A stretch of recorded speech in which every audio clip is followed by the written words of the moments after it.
Good evening everyone.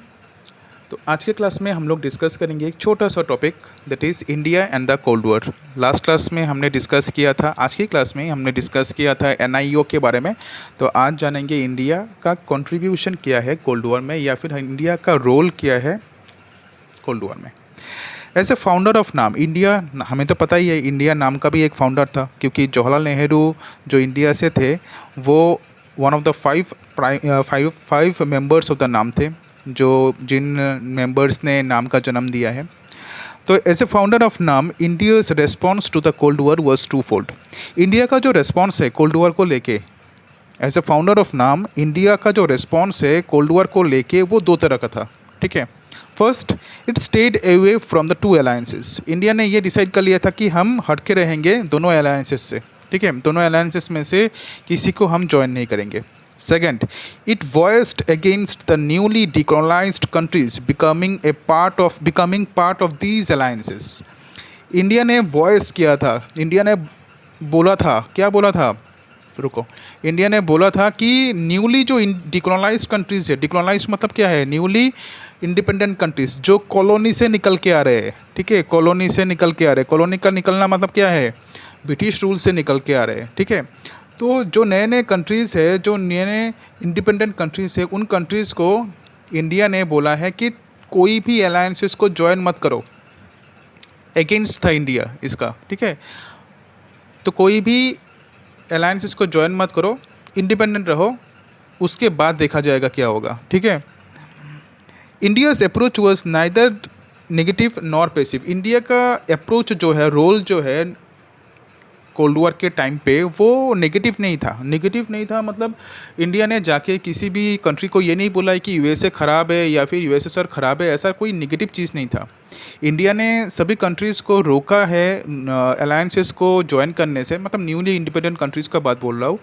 वो India ने इसलिए किया है क्योंकि इंडिया को डर था कि जैसे 200 साल इंडिया ने ब्रिटिश को झेला है, ये छोटे छोटे जो कंट्रीज़ है, घाना, इंडोनेशिया, ये कंट्रीज़ अगर फिर से जाके किसी के अंडर पे घुस गए तो इन कंट्रीज़ का इकोनॉमिक डेवलपमेंट होना बहुत मतलब मुश्किल हो जाएगा। तो इसी वजह से इंडिया ने क्या किया था, इंडिया का जो रोल है वो नेगेटिव नहीं था और पैसिव भी नहीं था। पैसिव मतलब क्या है, इंडिया का रोल जो पैसिव नहीं था, मतलब इंडिया ऐसा नहीं था कि इंडिया ने छुप गया है, इंडिया ने सबको बोलता कि तुम लोग छुप जाओ, अलायंस का सिस्टम चल रहा है, तुम लोग छुप जाओ, ऐसा कुछ भी नहीं था। ठीक है, as Nehru remind the world that non alignment was not a policy of fleeing away. Nehru ने पूरे वर्ल्ड को ये बता दिया था कि नॉन अलाइनमेंट जो पॉलिसी है, इसका मतलब ये नहीं कि भाग जाओ, फ्लीइंग अवे मतलब भाग जाना, छुप जाओ, भाग जाओ, ये सब कुछ भी नहीं है। ठीक है, तुम्हें रहना है, तुम्हें वर्ल्ड पॉलिटिक्स में रहना है, रह के कोल्ड वॉर का जो टेंशन है उसको ख़त्म करना है। ठीक है, on the contrary India actively intervene the world affairs to soften cold war rivalries. India ने क्या किया है, हमेशा बीच में आया है, इंडिया हमेशा बीच में आया है कोल्ड वॉर में। जब भी राइवलरी, जब भी विवाद होता था, दो कंट्रीज आमने सामने आ जाते थे, तभी इंडिया मिडिल मैन बन के आता था और आके हमेशा ये ट्राई किया है कि कैसे कोल्ड वॉर को रोका जाए। ठीक है, जवाहरलाल नेहरू ने कोरियन वॉर के टाइम पे भी, कोरियन वॉर हमने पढ़ाई किया था, साउथ कोरिया नॉर्थ कोरिया, तो साउथ कोरिया नॉर्थ कोरिया के बीच जब कोरियन वॉर चल रहा था, तब भी जवाहरलाल नेहरू ने इसको सॉफ्ट करने की ट्राई किया था, मतलब बातचीत के माध्यम से। अभी जवाहरलाल नेहरू ने बीच पे तो जाके और हाथ से तो सॉफ्ट करने की ट्राई नहीं करेंगे, बीच में बातचीत के माध्यम से, दोनों लीडर्स के साथ बातचीत के माध्यम से इसको सॉफ्ट करने की ट्राई किया था। तो कोल्ड वॉर राइवलरीज जो है, कोल्ड वॉर राइवलरीज को हमेशा इंडिया ने कम करने की ट्राई किया था। India made efforts to reduce the differences between the alliances. Alliances मतलब कितने अलायंसेस है, दो ही अलायंस है, नेटो एंड वार्सो पैक्ट। तो दोनों अलायंसेस में जितने भी डिफरेंसेस आ रहे हैं, विवाद आ रहा है, वो सभी विवाद को इंडिया ने क्या किया है, रिड्यूस करने की ट्राई किया है। अलायंसेस से बात किया है कि यहाँ पे अटैक मत करो, उस पर वो मत करो, बातचीत के माध्यम से इंडिया ने क्या किया, डायलॉग्स, बातचीत मतलब क्या है, डायलॉग्स के माध्यम से इंडिया ने अलायंसेस के बीच जो डिफरेंसेस है, अलायंसेस के बीच जो ये दोनों अलायंस है, NATO and then Warsaw pact, ये दोनों अलायंसेस के बीच जो डिफरेंसेस है, इसको हमेशा इंडिया ने मिडिल मैन बन के रोकने की ट्राई किया है। She also tried to prevent the differences from worsening into a full scale war. India ने हमेशा ट्राई किया है कि ये जो डिफरेंसेस है दोनों अलायंस में, ये जो दोनों अलायंस जो आमने सामने आके एक दूसरे के साथ राइवलरी दिखा रहा है, ये फुल स्केल वॉर ना हो जाए। फुल स्केल वॉर मतलब क्या है? एक बड़ा सा न्यूक्लियर वॉर या फिर थर्ड वर्ल्ड वॉर ना हो जाए। इंडिया को ये डर था, इसीलिए इंडिया ने हमेशा ट्राई किया है कि कैसे इस चीज़ को रोका जाए ताकि थर्ड वर्ल्ड वॉर ना हो। जस्ट एक एज ए मेंबर, क्योंकि इंडिया का नाम जो है, इंडिया का जो जवाहरलाल नेहरू है, he was the most influential leader. Jawaharlal Nehru को सभी लोग बहुत ज़्यादा पसंद करते थे, ठीक है। He was the most influential. अभी के ज़माने में नेहरू जैसा लीडर तुम्हें बहुत कम मिलेगा, ठीक है। हाँ, नेहरू के बहुत सारे ड्रॉबैक्स है, आई नो, बहुत सारे ड्रॉबैक्स है नेहरू के, लेकिन his contribution is immense. His contribution was immense, मतलब बहुत ज़्यादा कॉन्ट्रीब्यूशन था नेहरू का। नेहरू के बाद ऐसा कोई भी, नेहरू की बेटी इंदिरा गांधी, तो इंदिरा गांधी का भी कॉन्ट्रीब्यूशन हाँ ठीक है, लेकिन Indira Gandhi was the first women prime minister of India, ठीक है। तो इंदिरा गांधी ने as an women prime minister, first women prime minister, उनको जितना मतलब उनको करना चाहिए था उतना उन्होंने किया है, नो डाउट। लेकिन नेहरू का जो प्रभाव है, Nehru is the most charismatic leader जो बोलते हैं ना हम लोग, कि जिनके बात सुन के ही पता चल जाता है कि क्या लीडर है, तो ऐसे लीडर थे नेहरू, ठीक है। तो नेहरू को सभी देश के सभी लीडर्स ही बहुत पसंद करते थे। तो इसी वजह से नेहरू ने हमेशा ट्राई किया है कि कैसे एक फुल स्केल वॉर ना हो, ठीक है, फुल स्केल वॉर ना हो, कैसे वॉर को रोका जाए। During the cold war tension such as Korean war, India played a mediatory role between the two super powers. देखो, कोल्ड वॉर के टाइम पे जो कोरियन वॉर हो गया था, उस कोरियन वॉर पे इंडिया ने मीडिएटरी रोल प्ले कर दिया है। मीडिएटरी रोल मतलब मिडिल मैन का रोल। इंडिया ने जाके साउथ कोरिया और नॉर्थ कोरिया के बीच, इंडिया ने जाके, नेहरू ने बातचीत के माध्यम से इसको सॉल्व करने के लिए बोला है। अभी तक सॉल्व नहीं हुआ है, अभी भी साउथ कोरिया नॉर्थ कोरिया के बीच प्रॉब्लम है, लेकिन प्रॉब्लम इतना नहीं है जब पहले था। अभी साउथ कोरिया नॉर्थ कोरिया आराम से रह रहे हैं, कोई प्रॉब्लम नहीं है वहाँ पे। India tried to involve the non aligned nations in its peace missions. India ने बोला है कि ये जो मैं पीस चाहता हूँ, ये जो मैं पूरे वर्ल्ड में पीस जो मेंटेन करना चाहता हूँ, ये पीस सिर्फ मैं अकेले करने से नहीं होगा है, ठीक है। इंडिया अगर अकेले करे तो ये नहीं होगा है, तो क्या करना पड़ेगा? इंडिया ने क्या किया है, नॉन अलायंस जितने भी स्टेट्स है, जिन स्टेट्स ने नॉन अलायंस नाम को सपोर्ट किया है, उन स्टेट्स को भी बोला है कि तुम भी मेरे साथ शामिल हो जाओ, हम सब मिलके क्या करेंगे, पीस को प्रमोट करेंगे, ठीक है। During the cold war, India repeatedly tried to activate regional and international organizations which are not member of Soviet and US military alliances. India ने क्या किया है, बहुत सारे रीजनल एंड इंटरनेशनल ऑर्गेनाइजेशंस थे, संगठन, ठीक है। रीजनल मतलब इंडिया के अंदर, रीजनल मतलब एक पर्टिकुलर रीजन के अंदर, जैसे फॉर एग्जांपल हम लोग बोल सकते हैं कि एशिया में बहुत सारे ऑर्गेनाइजेशंस थे। इंटरनेशनल मतलब पूरे वर्ल्ड के ऑर्गेनाइजेशन, संगठन, जैसे यूएन, यूनाइटेड नेशन ऑर्गेनाइजेशन, ऐसे ऑर्गेनाइजेशन को, उसके बाद सिर्फ यूएन नहीं, यूएन है, देन बहुत सारे हैं, उसका वर्ल्ड हेल्थ ऑर्गेनाइजेशन, ये सभी ऑर्गेनाइजेशंस को, संगठन को, जो संगठन दोनों अलायंसेस में से किसी को सपोर्ट नहीं कर रहा है, उन संगठन को इंडिया ने हमेशा बोला है कि ये संगठन को क्या करना पड़ेगा, एक्टिव रोल प्ले करना पड़ेगा।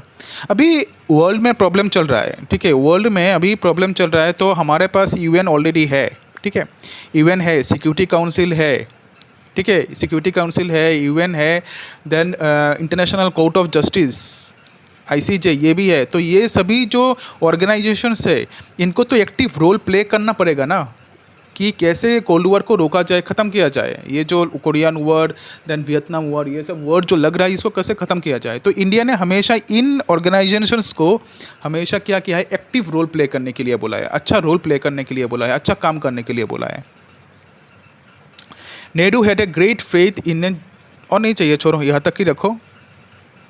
He hoped that this Commonwealth would play a positive role in erasing, not ending, the Cold War tension. Free and cooperating nations. अच्छा, Nehru had a great faith in a genuine Commonwealth of free and cooperating nations.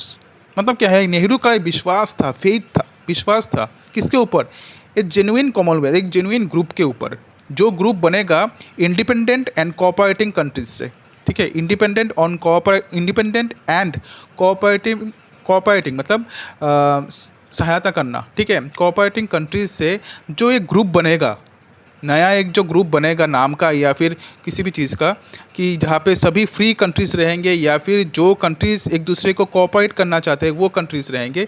ये इस group पे, इस Commonwealth पे, मतलब इस group पे इन नेहरू को बहुत ज़्यादा विश्वास था, ठीक है।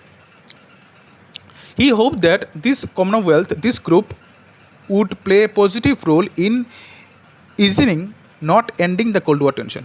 उसको ये विश्वास था कि ये जो ग्रुप है, जो ग्रुप बना है कोऑपरेटिंग नेशंस से, फ्री नेशंस से, वो नेशंस का मतलब countries, free countries and cooperating countries से, ये ग्रुप बहुत ही एक पॉजिटिव रोल प्ले करेगा। किसके लिए? कोल्ड वॉर टेंशन को ख़त्म नहीं कर सकते लेकिन एटलीस्ट इसको थोड़ा सॉफ्ट कर सकते हैं, ठीक है। तो सॉफ्ट करने में बहुत ही इंपॉर्टेंट रोल प्ले करे। ईजिंग नॉट एंडिंग, ठीक है, एंड नहीं कर सकते, ठीक है, एंड नहीं कर सकते लेकिन इसको ईज कर सकते हैं। ईज मतलब सॉफ्ट करना cold war tension, cold war जो टेंशन चल रहा है। ये 2 पॉइंट देख लेते हैं। India's nuclear non align policy क्या था? As a server of India's interest, India's policy of non alignment was not just a noble international cause as some critics will. This policy served India's interest very directly, at least in 2 ways. लोग बोलते थे कि India ने बहुत अच्छा काम किया है, इंडिया ने पूरे दुनिया के बारे में सोचा है। ग्लोबल इंटरनेशनल कॉज मतलब global, noble global cause, noble मतलब इंटरनेशनल कॉज मतलब क्या है? पूरे दुनिया के बारे में इंडिया ने सोचा है। इंडिया का जो नॉन अलाइन पॉलिसी है वो पूरे दुनिया के बारे में सोचता है। तो ये क्रिटिक्स ने बोला था, लेकिन ऐसा नहीं है। इंडिया ने अपने इंटरेस्ट के बारे में भी सोचा है, अपने लिए भी सोचा है, अपने प्रॉब्लम्स को कैसे सॉल्व किया जाए वो भी इंडिया ने सोचा है, ठीक है। तो इसको 2 तरह से हम लोग जान सकते हैं। First one is non alignment allowed India to take international decisions that serve its interest rather than the interest of the super powers. India ने अपने डिसीजंस खुद लेना स्टार्ट किया है, ठीक है। नॉन अलाइन पॉलिसी के माध्यम से इंडिया ने अपने इंटरनेशनल डिसीजंस, मतलब कौन से कंट्री के साथ संबंध अच्छा करना है, कौन से कंट्रीज़ के साथ संबंध बुरा करना है या फिर अच्छा नहीं रखना है, कौन से कंट्रीज़ के साथ इकोनॉमिक रिलेशन अच्छा करना है, ये सभी जो डिसीजंस है वो इंडिया ने खुद से लिया है, ठीक है, खुद के लिए लिया है, दुनिया के लिए नहीं लिया है या फिर सुपर पावर्स के लिए नहीं लिया है, अपने लिए लिया है। India was able to balance one super power against the other. None of the super powers could pressure India against her will. India ने हमेशा बैलेंस बैलेंस मेंटेन करने की ट्राई किया है कि दोनों सुपर पावर्स इंडिया को प्रेशराइज नहीं कर सकता कि आओ आके हमें ज्वाइन करना ही पड़ेगा, नहीं। इंडिया ने हमेशा बैलेंस मेंटेन करके रखा है। इंडिया ने हमेशा पहले से ही बोल दिया है कि मैं कोई भी सुपर पावर को ज्वाइन नहीं करूँगा, ठीक है, कोई भी सुपर पावर को ज्वाइन नहीं करूँगा और कोई मुझे प्रेशराइज नहीं कर सकता मेरे विल के अगेंस्ट पे। विल के मतलब मेरे इच्छा के अगेंस्ट पे कोई मुझे जोर ज़बरदस्ती नहीं कर सकता कि मैं जाके किसी भी सुपर पावर को जो वो करूँ, उसका नाम क्या, ज्वाइन करूँ। इंडिया ने क्या किया था? इंडिया ने जैसे जब भी इंडिया को लगता था कि पाकिस्तान यूएसए से सपोर्ट ले रहा है, ठीक है, कैसे बैलेंस करता था? देखो, जब भी इंडिया को लग रहा है कि पाकिस्तान यूएसए से सपोर्ट ले रहा है, इंडिया ने जाके यूएसए सर से हेल्प मांग ली। ये गलत है, as a non align policy ये गलत है, लेकिन ये चीज़ इंडिया ने किया है बैलेंस को मेंटेन करने के लिए, ताकि यूएसए आके इंडिया के ऊपर अटैक ना करे। अगर इंडिया के ऊपर यूएसए अटैक करता है तो इंडिया यूएसए सर के पास जा सकता है, ठीक है। लेकिन इंडिया का पॉलिसी क्या था? नॉन अलाइनमेंट, हम लोग किसी को ज्वाइन नहीं करेंगे। लेकिन अगर तुम प्रेशराइज़ करोगे मुझे आगे अगर